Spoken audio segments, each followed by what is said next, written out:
ครับแคว้นล้านนาในโบราณนั้นนะครับก็นับตั้งแต่สุโขทัยนะครับไปจนถึงปูนนะครับ12 ปนาเมืองจีนพุ่นนะครับกว้างใหญ่ไพศาลนะครับมีหลายเผ่าพันธุ์นะครับอยู่ในดินแดนแห่งนี้นะครับก็อย่างเช่นไตยวนนะครับไตลั่วไตลือไตเขินนะครับไตยองนะครับเห็นไหมเห็นไหมมันใจอ่า อักษรเดียวกันนะครับคือภาษาเดียวกันนะครับก็ยังว่าสำเนียงมันก็อาจจะผิดเพี้ยนกันไปพ้องนะครับแต่ฟังกันรู้เรื่องนะครับในหลายเผ่าพันธุ์หมู่นี้นะครับมันก็ยังว่ามันสืบทอดกันมาแล้วก็เขียนนะครับมันบางกรรมมันก็เขียนเหมือนกันนะครับบางกรรมเป็นบางกรรมส่วนน้อยนะครับที่เขียนแตกต่างกันไปนะครับนิยมแตกต่างกันไปนะครับทีนี้มันมาสืบทอดถึงลูกถึงหลานแล้ว4 เจน 5 เจน 6 เจนมาแล้วนะมันก็ผิดเพี้ยนกันไปพ้องนะเฮาบ่จะไปว่าไอ้นั้นถูกอันนี้ผิดก็มันก็ว่ากันมาได้นะครับเฮาก็มาวิเคราะห์กันเอากันไปคือมันเข้าหากันเหียนะครับอย่าไปว่ากันเนาะ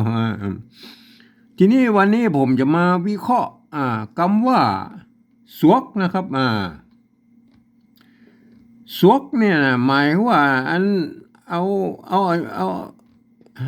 อย่างเอาไม้นะครับเอาไม้ไปแย่เขาเรียกว่าสวกนะครับสวกเข้าไปนะครับสวกเข้าไปเห็นไหมเอาไม้สวกตั้งนะครับแม่สวกตั้งนะถ้าอ่าถ้าเป็นใน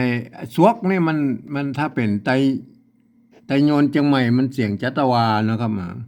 ถ้าเป็นไตลือตังลำปางตังพะเยาตังแป้นั่นบนน่ะ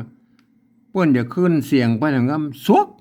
สวกนะครับมันจะสวกนึงสวกมันจะขึ้นไปบนว่าใกล้ๆเสียงตีบนนะครับแม่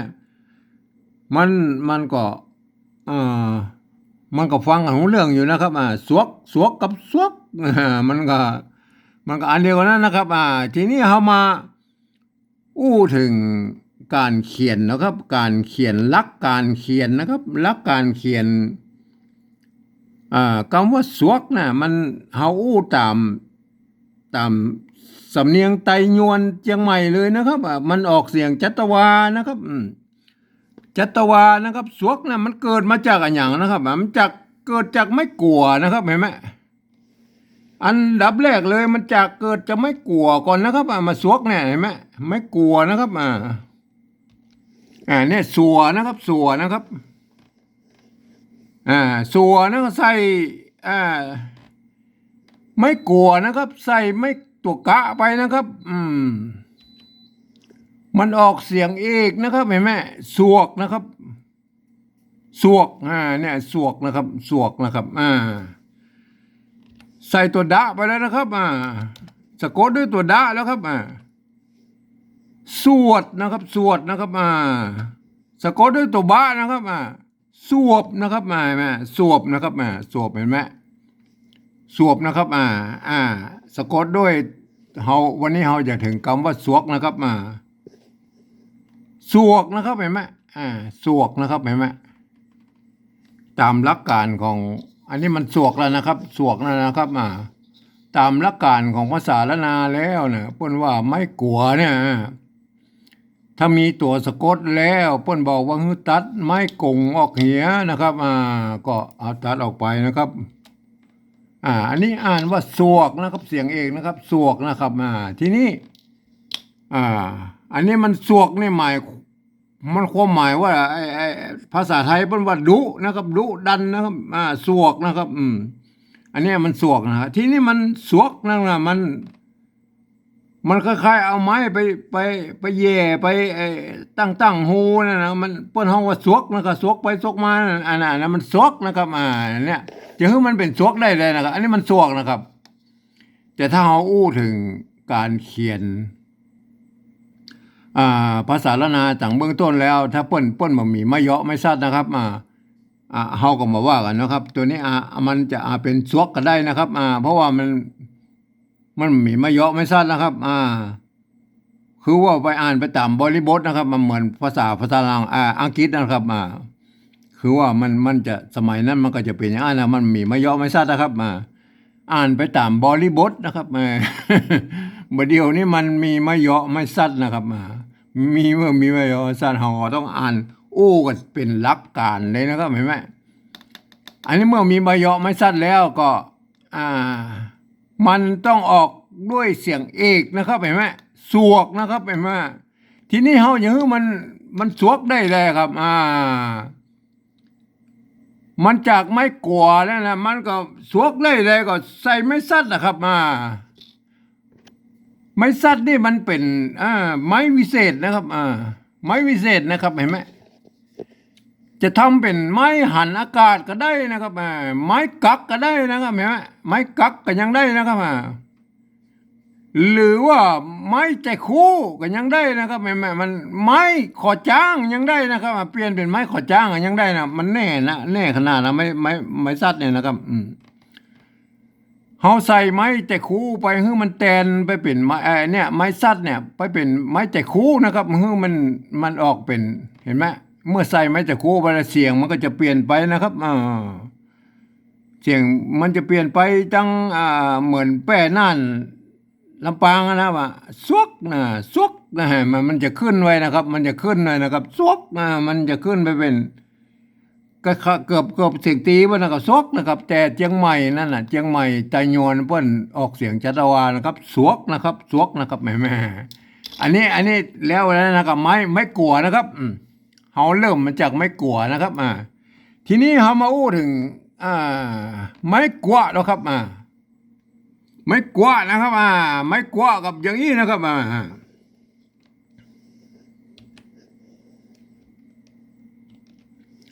ไม้กวาดนะครับกัวอะไรมันกู้กันนะครับ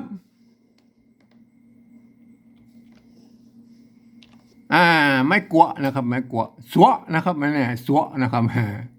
ไม้กวาดกับสัวนะครับไอ้แม่สัวกัวนะครับอันนี้ไม้กัวนะครับไม้กัวนะครับอันนี้อ่านว่าสัวนะครับสัวนะครับมันอ่านมันสัวเสียงจัตวาอยู่แล้วนะครับ เมื่อเราใส่สะกดด้วยตุกกะไปแล้วครับเนี่ยใส่ตุกกะไปนะเนี่ยเห็นไหมสะกดด้วยตุกกะไม้สัวเนี่ยเห็นไหมก็เปิ้นบอกให้ตัดไอ้ไม้กงออกเหียนะครับเห็นไหมมันก็เป็นสวกนะครับทีนี้พวกก็จะย้ายไอ้ตัวกะมาไว้ตรงหน้าเพ่นะครับเห็นไหมตัดไม้กงออกไปแล้วใส่ย้ายตัวกะมาไว้ข้างหน้าเห็นไหมมันก็กลายเป็นตัวนี้นะครับเห็นไหมกลายเป็นตัวนี้เห็นไหมสวกนะครับเพราะนั้นก็ท่านเอาไปพิจารณากันนะครับมันจะได้มาจากไม้กัวหรือไม้กัวก็สุดแล้วแต่นะท่านจะเอาไม้อย่างมาเขียนก็ได้นะครับ แล้วมันมีตัวสะกดขึ้นมาเนี่ยตามหลักการมันก็เป็นอย่างนี้นะครับสวกสวกนะครับ ทีนี้เฮามาอู้ถึงการปริวัติแล้วครับ การปริวัติภาษาละนานั่นน่ะมันก็ยุ่งยากพอสมควรนะครับ เพราะว่าเอาภาษาไทยมาเขียนนะครับเฮาเอาภาษาไทยมาเขียนนะครับภาษาไทยมาเขียนเนี่ยมันก็อย่างว่านะครับมันภาษาไทยมันมี5เสียงนะครับระบบ5เสียงนะครับของเฮานี่เจ้าละนานี่มันเสียงมัน6เสียงนะครับ มันเป็นระบบ6เสียงเพราะนั้นมันจะเอา5เสียงมาเขียน6เสียงนี่มันบ่ได้นะครับ มันบ่ได้มันจะขาดไปเสียงนึงนะครับ ขาดไปเสียงโทพิเศษหรือโทเมืองนะครับ วัดประสิงห์เป็นห้องวัดตีเพี้ยนนะครับเนี่ยมันจะขาดเสียงนี้ไปนะครับทีนี้ก็เดี๋ยวเราไปอู้กันละกันไอแบบที่3มูลกันนะครับเฮาการปริวัติภาษาละนานะผมอิงนะครับอิงข้อตกลงปี28ของสภาวัฒนธรรมมหาวิทยาลัยเชียงใหม่นะครับเปิ้นตกลงกันไว้ว่านะครับการปริวัติภาษาละนาเนี่ยให้เป็นภาษาไทยเนี่ยนะครับโดยเอาภาษาไทยมาเขียนเนี่ยก็มีอยู่3ระดับนะครับหรือ3แบบนะครับระดับที่1เนี่ยเพิ่นจะเอาไปเขียนไว้เขียนภาษา อ่าอักษรที่เพิ่นอ่าบันทึกไว้ในลักษิลาจารึกหรือเอกสารสำคัญอย่างต่างๆนะครับเพิ่นจะเอามาทุกอักษรทุกไม้ทุกเครื่องหมายนะครับนี่เฮาเอาโอ้ถึงแล้วครับเฮาโอ้ถึงแล้วเฮาโว้แบบที่2นะครับแบบที่2เนี่ยก็คือการยืมเอาอักษรไทยนะครับมาปรับเทียบเพื่อเป็นอักษรล้านนาเนี่ยนะครับแล้วประกอบคำขึ้นมาก็แบบภาษาไทยนะครับผสมผสานกันไปนะครับบางครั้งสระหรือไม้เนี่ยมันบ่ตรงกันนะครับก็ขอสามารถบูรณะกำซับได้นะครับเพื่อให้มันเหมือนไทยๆนะอย่างเช่นไม่เกลือเนี่ยมันภาษาละนามันมีไม่กี่ด้วยไม่กือด้วยเขียนเนี่ยก็เอาไม่เกลือไทยนะสระเอือไทยนะเห็นไหมเนี่ยคือบูรณะกำซับนะครับทีนี้เวลาอ่านนั่นน่ะมันจะต้องอ่านให้เป็นเหมือนภาษาละนาเลยนะครับหลักการอย่างเช่นตัวนี้มันจงต้องนึกว่าเป็นตัวสะนะครับไม่ใช่ตัวสอเสือนะครับเห็นไหมก็คนทั่วไปสามารถอ่านได้นะภาษาปริวัติแบบที่2เนี่ยอ่านไปมันก็จะผิดเพี้ยนนะครับอันแบบที่3นั่นเนี่ยก็คือหลักการก็คือว่านะครับคือว่าเอาหูฟังนะครับฟังเสียงละนาบนออกไว้ตรงบนมั้งนะครับเสียงละนาแบบสำเนียงเชียงใหม่เปิ้นออกว่าสวกนะครับสวกนะทีนี้เราก็เอาภาษาไทยเขียนไปจะนั้นนะครับเขียนให้ได้ไปจะนั้นนะครับก็ยกเว้นนะครับเสียงโทพิเศษนะโทเมืองเนี่ยเพิ่นจะเขียนได้ตัวเดียวนะครับผมเองผมก็ได้ใช้จุดประดับไว้นะครับในส่วนตัวนี้นะครับวัดประสิงห์เพิ่นใช้ตัวเอียงนะครับเห็นไหมก็แล้วแต่นะครับเพิ่นฮ้องว่าตีเพี้ยนนะครับก็จะฮ้องอย่างไรก็มันก็อันเดียวเสียงเดียวกันนั้นละส่วนตัวอื่นๆนั้นเอาภาษาไทยสะกดเขียนไปได้หมดนะกูกรรมนะครับเอาสวกนะครับวันนี้มาถึงคำว่าสวกนะครับเอามาอู้ถึงแบบที่2ก่อนนะครับแบบปฏิบัติแบบที่2เห็นไหมสวกนะครับตัวสอเสือนะยืมมาเป็นตัวสะนี่นะครับฮะยืมปรับเทียบนะครับสวกนะครับเห็นไหมตำบลนี่ไม้ซัดนะครับไม้ซัดนี่มันคือไม้ใจคูนะครับยืมมาเป็นไม้ใจคูนะครับก็ใช้เลข8ข้างบนเหียนะครับตัวว่านะครับตัวว่าก็ตัวว่าแหวนนะครับเห็นไหมตัวกะนะครับตัวกอไก่นะครับตัวกะกับกอไก่นะครับก็ได้แค่นี้แล้วกันเห็นไหมได้อะไรไหมสวกนะครับท่านเวลาอ่านท่านจะต้องนึกถึงว่าตัวนี้เป็นตัวสะนะครับอันนี้ไม้ซัดนะครับเห็นไหมไม้ซัดนะครับตัววะนะครับเห็นไหมตัวกะนะครับอ่านว่าสวกนะครับเสียงจัตวานะครับถ้าบ่มีตัวนี้แล้วครับบ่มีไม้ซัดเนี่ยนะหรือเลข8เนี่ยเห็นไหมมันก็ต้องอ่านว่าสวกนะครับเห็นไหมสวกนะว่าเห็นไหมสวกทีนี้เฮามาอู้ถึงแบบแถมตัวแล้วครับแถมตัวหลักการเอาไม้กัวเขียนเนี่ยเห็นไหมไม้กัวนะครับตัวสอเสือนะครับสะกับสอเสือนะครับตัววะนะครับวัวแหวนนะครับตัวกะนะครับตัวกอไก่นะครับสระอะนะครับไม่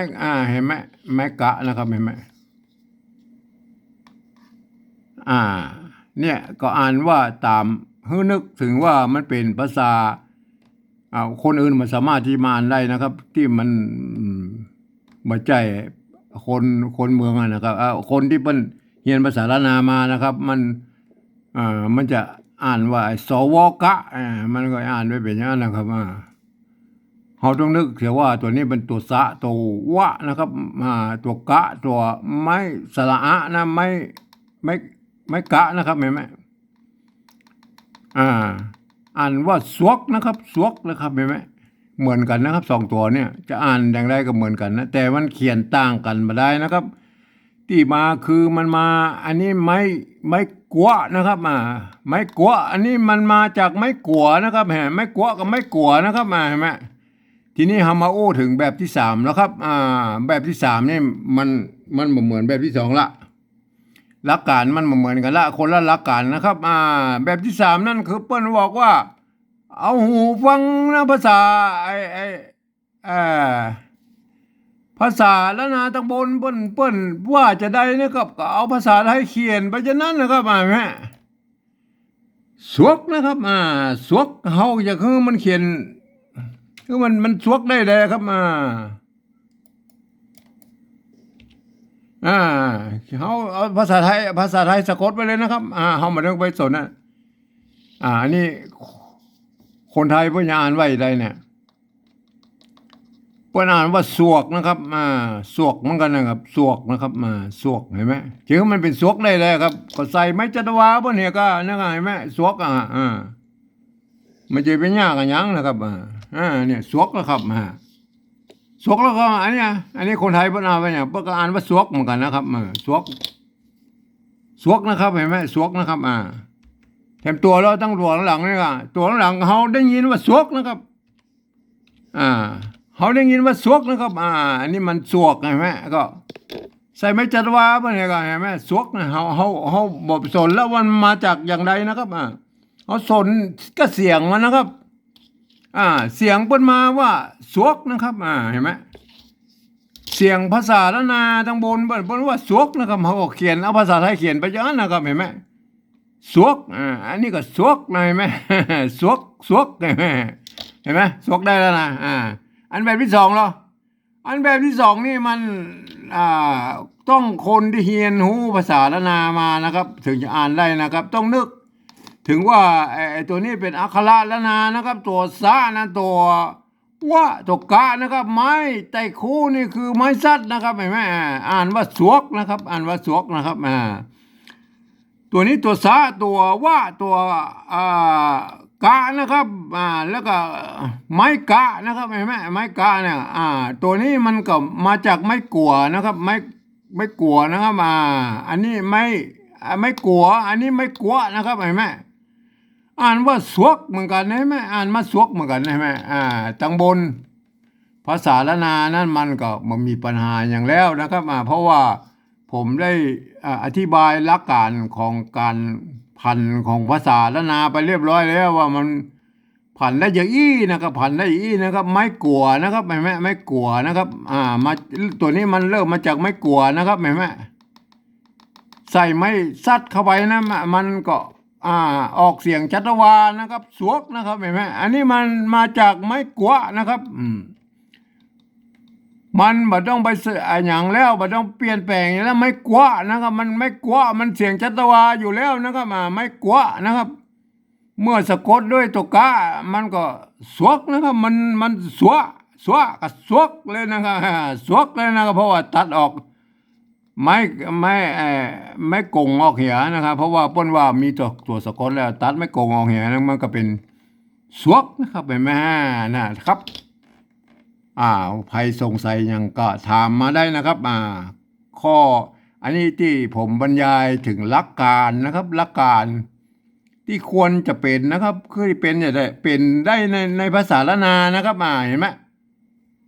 กรรมเดียวกันเนี่ยใจสองไม้นะครับก็คือใจสองสระนะครับเริ่มมาจากสองสระนะครับมันก็จะเป็นอย่างอี้นะครับมันยังมีอย่างอี้ตัวอย่างอี้ทำลายกรรมอยู่นะครับต่อไปผมก็จะวิเคราะห์ให้ท่านฟังมาเรื่อยๆนะครับวันนี้ก็ขอเพียงแค่นี้นะครับ